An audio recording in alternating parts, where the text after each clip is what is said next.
आप सबका बहुत बहुत धन्यवाद यहाँ आने के लिए। आप सबको मेरा नमस्कार। एक बहुत ही अहम मुद्दे पर आज आपके सामने आए हैं और इस मंच से उस मुद्दे को एड्रेस करना इसलिए ज़रूरी है क्योंकि कल इस देश के विदेश मंत्री ने डॉक्टर एस जयशंकर ने कुछ ऐसी बातें कहीं अपने राजनीतिक प्रतिद्वंदियों के खिलाफ। तो आप बयानबाजी करिए, इसमें कोई दिक्कत नहीं है और आप लगातार करते रहते हैं। वो कई बार फूहड़ होती है, वो कई बार इमैच्योर होती है, उससे भी दिक्कत नहीं है। लेकिन जो आपने कल चीन को लेकर एजेंसी को दिए अपने वक्तव्य में बोला, वो वाकई में चिंताजनक है। और वो चिंताजनक इसलिए है क्योंकि आपने एक तरह से भले राहुल गांधी का अपमान करने की कोशिश की हो, आपने अपमान तो भारतीय सेना, उनके शौर्य और उनके पराक्रम का किया और इस देश की भूभागीय अखंडता पर एक बहुत बड़ा सवाल उठा दिया। उनका कहना था और मैं यहां पर कोट करती हूं, the meaning China is the bigger economy, we are the smaller economy, we can't go and pick a fight with them. 20 जवानों की शहादत हुई है 2020 में गलवान वैली में और हमारे देश के विदेश मंत्री कह रहे हैं क्योंकि हम छोटी अर्थव्यवस्था है तो हम बड़ी अर्थव्यवस्था को अटैक नहीं कर सकते, चीन आपके घर में घुसकर बैठा है। और ये कौन बोल रहा है? एक हमारे यहां लोकोक्ति होती है, उसका बड़ा पॉपुलर सेइंग है, वो सूप तो सूप बोले छलनी जिसमें 72 छेद।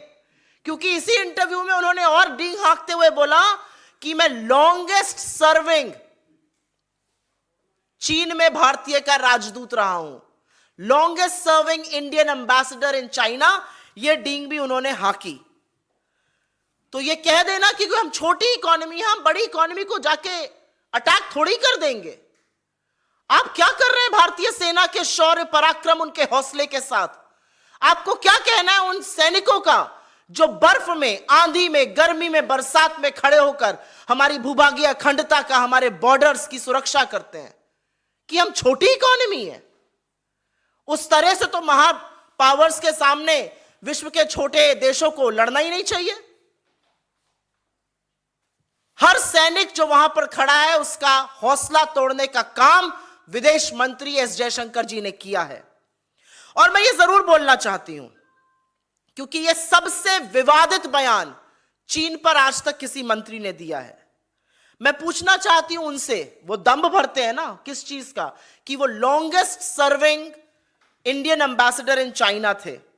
तो उनसे 2-3 सवाल हैं। पहला सवाल यह है कि आप और आपके आका चीन का नाम क्यों नहीं लेते? आप लॉन्गेस्ट सर्विंग है भैया, यह भी बता दीजिए अप्रैल 2020 की यथावत स्थिति कैसे बनेगी? आप यह भी बता दीजिए कि 20 जांबाजों की शहादत के बाद आप चीन से लगातार व्यापार बढ़ाते जा रहे हैं। $100 बिलियन का ट्रेड डेफिसिट है, 20% हमारा एक्सपोर्ट है। तो एक तरह से तो हम चीन की आर्मी को फंड कर रहे हैं अतिक्रमण करने के लिए।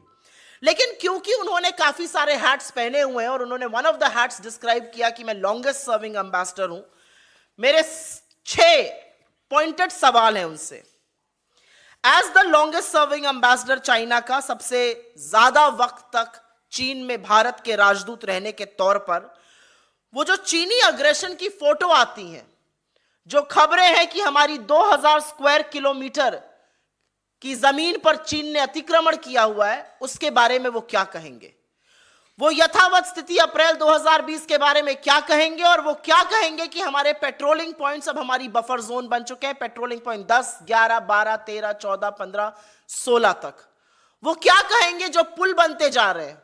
उनका कहना था वो तो पहले से चीनी अतिक्रमण था, अतिक्रमण पहले से था, पुल अभी बन जाएगा, उनका बेस अभी बन जाएगा और आप अपने मुंह पर दही जमाए, मुंह पे उंगली डाले बैठे रहेंगे।